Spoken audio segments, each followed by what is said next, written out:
una pioggia almeno di 500 millimetri e di qualche settimana, molto lenta e continua per qualche settimana, potrebbe risolvere la situazione, ma all'orizzonte non c'è previsto niente di questo genere. Sì, avete capito bene.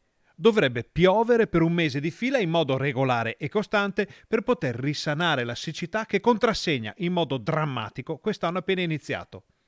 Ovviamente è una lettura statistica perché se da una parte il meteo annuncia per i prossimi giorni qualche goccia di pioggia, dall'altro il territorio difficilmente riuscirebbe a gestire quantitativi lunghi e importanti. È il paradosso della Pedemontana e del Veneto in generale, dove non piove da un mese e dove la situazione è identica a quella dell'anno scorso.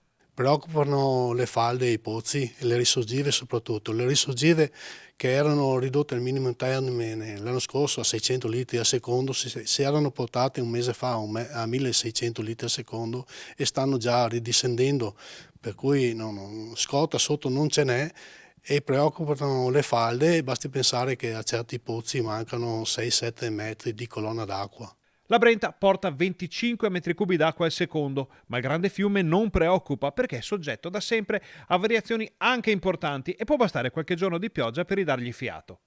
Quel che preoccupa i consorzi è che niente di quello che si poteva fare, oppure molto poco, è stato fatto negli ultimi anni. Molte sono le cose da fare, servono investimenti importanti, non si può fare tutto in un giorno, in un anno, però dall'anno scorso non siamo messi meglio, non abbiamo uno strumento in più rispetto agli anni passati per far fronte alla siccità.